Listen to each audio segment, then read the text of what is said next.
नमस्ते दर्शक मित्रों, मैं doctor Rajal Shah Ahmedabad HMI unit की ओर से आज बहुत ही एक अच्छा और रिसेंट एक्साइटिंग टॉपिक लेके आपके सामने प्रस्तुत हूँ। जैसे हम देख रहे हैं मित्रों, आजकल ना सीजन जब से चेंज हुई है, बारिश की सीजन हुई है और जैसे भेज का प्रमाण हम देख रहे हैं कि एनवायरमेंट में कितना बढ़ा हुआ है और जैसे बोलते सब लोग के मानसून आता है और बीमारी लाता है, उसमें होम्योपैथिक मेडिसिन कैसे हेल्पफुल हो सकती है और उसके कैसे हम उपयोग करके अलग अलग डिसीज से बच सकते भी हैं, तो उसके बारे में आज हम बात करेंगे। और इसके लिए आज मेरे साथ उपस्थित हैं डॉक्टर केतन भाई शाह, जो अहमदाबाद के बहुत ही रिनाउंड होम्योपैथ हैं। वो करीबन 35 ईयर्स से प्रैक्टिस कर रहे हैं, होम्योपैथिक है, MD किया है उन्होंने और अहमदाबाद होम्योपैथिक पोपल कॉलेज में वो प्रोफेसर है मटीरिया मेडिका सब्जेक्ट के। तो आज मैं आपका स्वागत करती हूँ doctor Ketan ji, welcome to our platform. और हम आपसे आज कुछ नॉलेज की गेनिंग की बात करेंगे रिगार्डिंग जो आज का टॉपिक है monsoon and disease and how homoeopathy helps in that. So सबसे पहला क्वेश्चन ये है कि बारिश की ऋतु में जो जो रोग होते हैं एक्यूट एंड क्रॉनिक, तो उसमें होम्योपैथी कैसे हेल्प कर सकती है sir? Rajal ma'am, thank you for this type of introduction. But मैं हमारे परिवार का ही हूँ, सालों से हमारी मैं जुड़ा हुआ हूँ, तो इसलिए कोई इंट्रोडक्शन की जरूरत नहीं होती है। और खास करके प्रेसिडेंट अहमदाबाद यूनिट के डॉक्टर स्नेहाबेन मजूमदार और उनकी पूरी टीम जो काम कर रही है हमारी के प्लेटफॉर्म के जरिए, जो ज्ञान बांटने का, और खास करके अभी स्टूडेंट विंग भी उन्होंने शुरू किया है, उनको कॉन्ग्रेचुलेशन की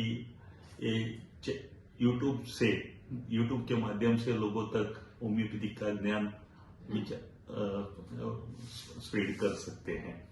और आज चंद्रयान जा रहा है, अभी शायद अभी ही 235 को वो हाँ, तो उसी तरह हमारी ये यूट्यूब चैनल भी उसी तरह से उसी स्पीड से आगे बढ़े, यही शुभकामनाएं। आपका जो क्वेश्चन है,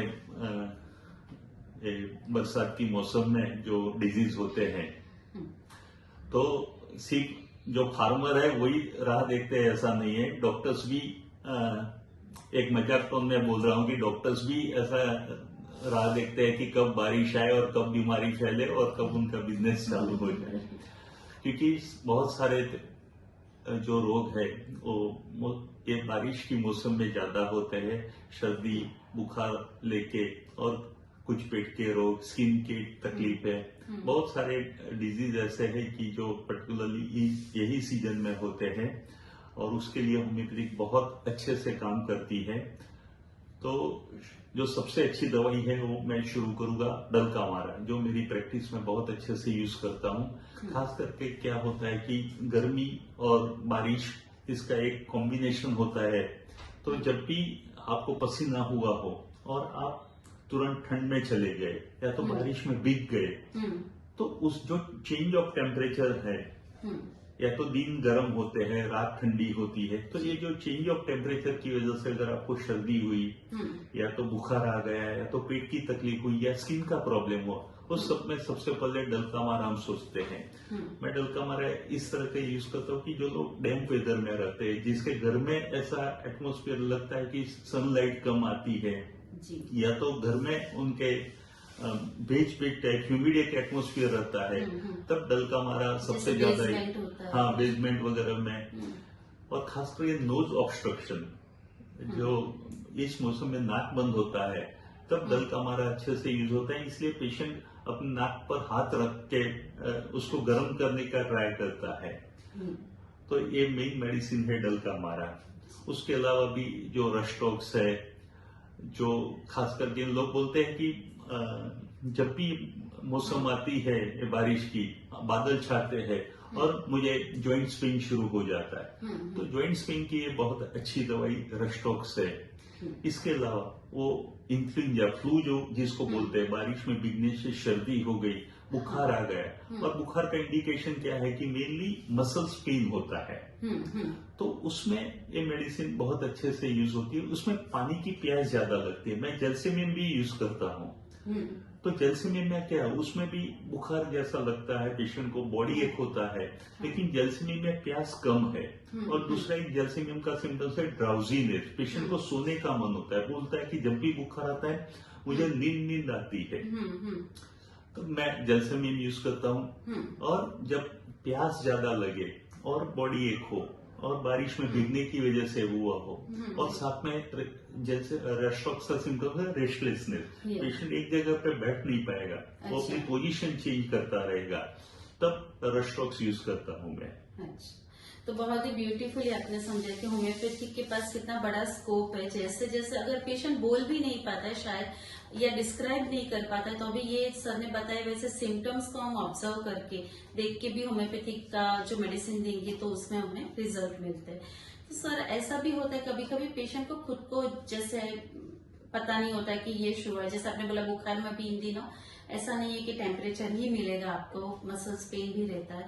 वैसे कभी कभी उनको पेशेंट को सिम्टम्स इतने क्लियर नहीं होते, तो एक तो उसमें भी होम्योपैथी कैसे हेल्प कर देती है, जैसे ये सीजनल हम काउंट करके चलते हैं, और दूसरा कि हर सीजन जैसे हर मॉनसून में मुझे ये होता है दिक्कत कि एवरी टाइम ये रिपीटेडली सिम्टम्स होते हैं, या फिर मानो कि डायरिया हुए, उनकी दवाई ली, वापस 15 दिन ठीक हुए, वापस डायरिया हुए, तो उसमें हम कैसे होम्योपैथी को देखें? बहुत अच्छी बात की कि कुछ लोगों को बाकी के साल भर कोई प्रॉब्लम नहीं होता है, लेकिन यही मौसम में प्रॉब्लम होता है। तो उसमें उनका क्या है कि उन पर इफेक्ट ये वेदर की होती है। तो हमें सबसे पहले पॉजिटिव फैक्टर को कंसीडर करना चाहिए। होम्योपैथिक में हम प्राइम इंपॉर्टेंस पॉजिटिव, क्यों हुआ, जब भी कोई पेशेंट आता है तो हमारा यही क्वेश्चन होता है क्यों हुआ आपको। जैसे कि बारिश की मौसम आई और पेशेंट को दाल वड़ा खाने का मन हुआ, ऑयली चीज खाने का मन हुआ, और उसकी वजह से उसका पेट गड़बड़ हुआ, तो आप पल्सेटिजा जैसी मेडिसिन सोच सकते हो। तो मेन पॉजिटिव फैक्टर सबसे ज्यादा प्राइम इंपॉर्टेंस है। तो आप पॉजिटिव फैक्टर देखो कि बारिश में भीगने की वजह से हुआ, या तो पीरियोडिक मतलब हर साल उसको होता है, तो उसमें 2 दवाई है, अरालिया सेड्रॉन और एक स्पाइडर में से बनती दवाई। तो ये दोनों दवाई में पीरियोडिसिटी है, और दोनों में ऐसा है कि डैम्प वेदर में या तो रिवर के पास या लेक के पास रहने के बाद उसको प्रॉब्लम होता है। तो इवन वहाँ जो प्लांट होते हैं या उसके जो फ्रूट्स वगैरह होते हैं, वो पानी के नजदीक जो प्लांट होते हैं उसके कुछ फ्रूट खाने से भी उनको प्रॉब्लम हो जाता है। तो ये दवाई आप देखो कि क्यों हो रहा है, और बाद में एक बार उसका एक्यूट एपिसोड ठीक हो जाए, उसके बाद आप उसकी कॉन्स्टिट्यूशन मेडिसिन देके या तो कोई नोजोड देके उसको आप ठीक कर सकते हो। ये बहुत अच्छी बात बताई सर ने कि अगर आप acute problem, repeated recurrent periodic problems लेके आते हो तो होम्योपैथी कितनी ब्यूटीफुली आपको ट्रीट करती है। साथ साथ फिर आपकी कॉन्स्टिट्यूशनल मेडिसिन भी ढूंढते हैं कि जिससे आपको एवरी ईयर कोई प्रॉब्लम ना हो। तो होम्योपैथी इतनी डीपली एंड अच्छे से आपको ट्रीट करती है, न कि सिर्फ आपके डिसीज को, रोग को। तो होम्योपैथिक जैसे ये बिल्कुल कॉन्स्टिट्यूशन और बिल्कुल बेसिक आपको जानने के बाद दवाई लेने से आपको जड़ मूल से हेल्प करती है। तो उसी में अगर कोई रोग डिसीज है कि उसको अगर प्रिवेंट करना है, ये मॉनसून चल रहा है, तो ऐसे भी पेशेंट्स आते हैं हमारे पास कि हमें ये ना हो दिक्कत, इन्फ्लुएंजा ना हो, या हम बाहर जा रहे घूमने तो हमें डायरिया ना हो, तो उसमें भी होम्योपैथिक का स्कोप रहता है। तो मेन तो बात यही है, कोई भी डिजीज जब आपकी इम्यूनिटी लो होती है तो इम्यूनिटी ही स्ट्रॉन्ग करनी होती है। आपको पता है इस चीज से अब मुझे प्रॉब्लम हो रहा है, तो वो मेरा एक पेशेंट था कि थोड़ा भी वो बारिश में जाए, बारिश के पानी के बूंद भी उस पर पड़े और उसको अर्टिकेरिया हो जाए। तो नेचुरली कि उसको फिर जो पॉजिटिव फैक्टर है उसको दूर करना चाहिए, कॉन्स्टिट्यूशन मेडिसिन बाद में देना चाहिए, और जो नोजोड वगैरह है, मलेरिया ऑफ करके जो नोजोड है, उसमें क्लियरली लिखा है कि वो जो इसकी इफेक्ट है, पैरासाइट्स की इफेक्ट, उस पर वो कंट्रोल करता है। तो इस तरह से आप दवाइयाँ देके उसको ठीक कर सकते हैं। सो प्रिवेंटिव मेजर में भी बहुत अच्छे से काम। तो सर बहुत ब्यूटीफुली आपने अभी बेसिक इन्फॉर्मेशन समझे कि how homoeopathy helps in monsoon related diseases, waterborne है या स्किन का है या रेस्पिरेटरी का है, तो आप कुछ भी है, you can consult a proper homeopath and taking the medicine and cure yourself. पर आज लास्ट क्वेश्चन सर से एक पूछना चाहूंगी सर, हमारे व्यूअर्स के लिए, स्टूडेंट्स के लिए, हम सब होम्योपैथ प्रैक्टिशनर के लिए सर कोई 2 टिप्स दे दीजिए जो हम हैंडी बोल सकते हैं, जैसे आपने दलका मारा की दी, वैसे 2 टिप्स दे दीजिए कि जिसको हम यूज कर सकते हैं। नहीं, अभी तो बहुत कुछ आप बोलो तो और भी मेडिसिन हम डिस्कस कर सकते सर, हैं। आपके एक्सपीरियंस के हिसाब से तो पूरी बकेट है, पर उसमें से क्या निकालना है? जैसे कि हम एक नेट्रम सल्फ मेडिसिन इस सीजन में भी बहुत अच्छे से काम करती है, हाँ। खास करके रेस्पिरेटरी अच्छा। प्रॉब्लम और चिल्ड्रन अस्थमा में। अच्छा। तो इसके लिए बहुत अच्छी प्रोमियम भी मेडिसिन है। अच्छा। लेकिन नेट्रम सल्फ का एग्रावेशन पीरियड है वो सुबह में 4 to 5 AM और इसका जो डिस्चार्ज है वो येलोइश डिस्चार्ज है। जी। इसके अलावा आप देखोगे तो पेट के प्रॉब्लम्स बहुत होते हैं। तो इसलिए तो सारे आप कोई भी रिलीजन देखोगे, चाहे श्रावण महीना आएगा, जैनों में पोल्यूशन आएंगे, तो क्योंकि आपको फास्ट करना है, क्योंकि आपका डाइजेशन पावर है पर्टिकुलरली इस सीजन में स्लो हो जाता है। तो इस मौसम में जब पेट की प्रॉब्लम हो तो मैं यूजुअली चाइना या कार्बोवेट जैसी मेडिसिन यूज करता हूँ। अगर आपके गैस हो गया और गैस इजीली पास हो गया तो और उससे आपको रिलीफ मिला तो कार्बोवेट, और अगर गैस पास नहीं हो रहा है लेकिन पेट आपका फुला हुआ रहा है तो आप चाइना यूज कर सकते हैं। डायरिया होता है तो फूडोफाइलर या फूड पॉइजनिंग होता है तो आर्सेनिकाल, या तो पेचिस जिसको डिसेंट्री बोलते हैं तो उसमें मर्कसोल, मर्ककोर या तो एलोस जैसी मेडिसिन आप सोच सकते हैं। और भी जो प्रॉब्लम है वो जॉन्डिस का है। हाँ। तो यूजुअली जॉन्डिस में दवाई की जरूरत कम होती है, आप रेस्ट करो, रेस्ट करने से ही आपका जॉन्डिस ठीक हो सकता है। लेकिन नेट्रम सल्फ भी लीवर पे इफेक्ट करने वाली मेडिसिन है, चैलिडोनियम जैसी मेडिसिन है, वो आप दे सकते हो, वरना पेशेंट को आप एडवाइस कर सकते हो कि आप रेस्ट ही करो। स्किन प्रॉब्लम बहुत होता है, खास करके जेनेटल एरिया में, कि कहीं पर भी रिंग वर्म बहुत होते हैं। हाँ। तो रिंग वर्म अगर आपको रेपर्टरी में देखना है तो इरप्शन हर्पेटिक वो देखना है, उसमें आपको रिंग वर्म पता चलेगा। कुछ रेपर्टरी में डायरेक्ट रिंग वर्म नहीं है, और हम जानते हैं कि सेपिया जैसी मेडिसिन है, या तो रस्टॉक्स भी बहुत अच्छा काम करती है।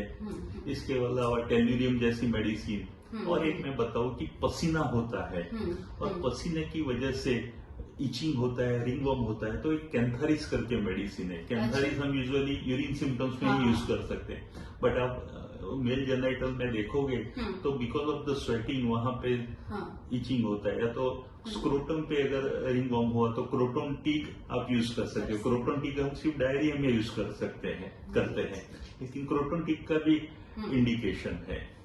इसके अलावा मैं बोलता जाऊँ क्या? सर, अभी हमें तो इतनी अच्छी टिप्स मिल गई, 10-15 मेडिसिन जो आपने ब्यूटीफुली बताया कि ब्रोमियम कैसे, चाइल्ड अस्थमा में नेट्रम सल्फ कैसे। तो व्यूअर्स प्लीज आप ये पढ़ना, आपके कमेंट्स, आपके सजेशन, आपके क्वेश्चंस हमें बताना, तो हम और भी मोटिवेटली कुछ और रखे। सर इज एंडलेस, पर जैसे सर ने बताया जॉन्डिस में कि एक्चुअली भी एलोपैथिक में मेडिसिन नहीं होती, रेस्ट होता है, तो हमारे पास तो लिवर टॉनिक है।